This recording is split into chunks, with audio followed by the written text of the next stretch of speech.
आज हम सब लोग यहाँ पे मणिपुर की चर्चा कर रहे हैं। एक तो मणिपुर के अंदर जो घटनाएं घटी वो बेहद दर्दनाक हैं, लेकिन उससे भी ज़्यादा दर्दनाक जिस तरह से भारतीय जनता पार्टी के एमएलएज जो कह के यहाँ से सदन छोड़ के बाहर चले गए और बाहर जाके चैनलों पे बाइट दे रहे हैं। वो कह रहे हैं कि मणिपुर से उन लोगों का कोई लेना देना नहीं है, मणिपुर उनके लिए कोई विषय नहीं है। मैं ये सोच रहा था, ये सारे चैनलों पे भी चल रहा है, सारे चैनलों पे चल रहा है कि भारतीय जनता पार्टी के विधायक जो हैं वो विधानसभा छोड़ के ये कह के चले गए कि मणिपुर से उन लोगों का कोई लेना देना नहीं है, मणिपुर उनके लिए कोई विषय नहीं है। पूरे देश में इस टाइम टीवी चैनलों पे ये चल रहा है और मणिपुर के लोग भी ये देख रहे होंगे।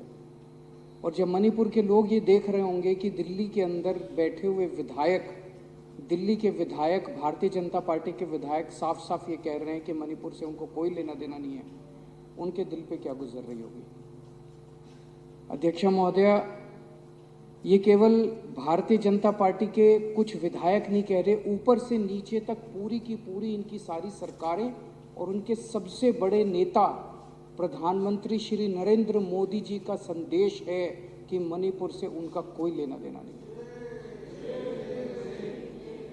जब से मणिपुर की घटना घटी है, प्रधानमंत्री जी चुप हैं।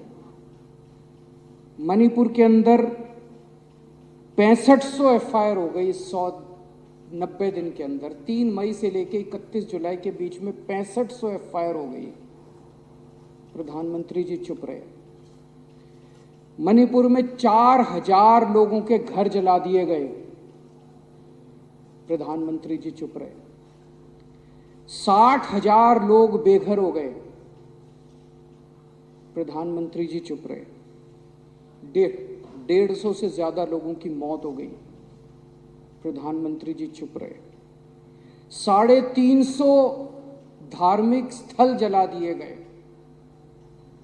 प्रधानमंत्री जी चुप रहे। केंद्रीय फोर्सेस, आसाम राइफल्स और मणिपुर पुलिस के बीच में खुलेआम झगड़ा हो गया और गोलाबारी हो गई, जो आज तक भारत में कभी नहीं हुई कि सेंट्रल फोर्सेस और लोकल पुलिस के बीच में झगड़ा हो जाए। पूरी दुनिया के अंदर भारत की थू थू हो रही है। यूरोपियन पार्लियामेंट के अंदर इस पे चर्चा हुई, अमेरिका के अंदर इस पे चर्चा हुई, वहां के नेताओं ने इसकी थू थू की, लेकिन भारत के प्रधानमंत्री चुप रहे, कुछ नहीं बोले। और एक दिन जब एक वीडियो चारों तरफ सर्कुलेट हुआ जिसमें हमारी 2 या 3 बहनों को निर्वस्त्र करके सड़क के ऊपर घुमाया गया और उनके साथ खुलेआम सरेआम कई लोगों ने मिलकर गलत काम किया, तब भी प्रधानमंत्री जी चुप रहे। उनके मुख्यमंत्री कहते हैं ये कोई आइसोलेटेड इंसिडेंट नहीं है, यहां तो ये रोज ही हो रहा है। मैं ये पूछना चाहता हूं कि एक देश का प्रधानमंत्री एक पिता के समान होता है सबके लिए। वो जो बेटियां जिनके साथ ये गलत काम किया जा रहा था, या जितनी इतनी बेटियों के साथ, उनके मुख्यमंत्री का, बीरेंद्र सिंह का कहना है कि ये तो रोज हो रहा है। यहां पे लोग प्रधानमंत्री को रोज याद नहीं करते। आज मेरे घर में सब्जी नहीं बनी, घर में पानी नहीं आ रहा, तो लोग प्रधानमंत्री को याद नहीं करते। प्रधानमंत्री को याद तब करते हैं जब सारे सिस्टम फेल हो जाते हैं, तब आदमी याद करता है यार मेरा प्रधानमंत्री मेरे को बचाएगा। उन महिलाओं के लिए तो सब कुछ फेल हो गया था जिनको निर्वस्त्र करके वहां पे खुलेआम सड़कों पे घुमाया गया और खुलेआम उनके साथ गलत काम किया गया। वो तो बेटियां हैं हमारे देश की, वो तो प्रधानमंत्री जी की उम्र के हिसाब से वो तो उनके पिता समान है। पोजीशन के हिसाब से भी, उम्र के हिसाब से भी प्रधानमंत्री तो उनके पिता समान है। और जिस दिन अगर बेटियों की सरेआम इज्जत लुट रही है और बाप कहे कि मेरा इससे कोई लेना देना नहीं है, तो बेटियां कहाँ जाएंगी? बाप अगर ऐसे मौके पे मुंह मोड़ ले तो बेटियां कहाँ जाएंगी?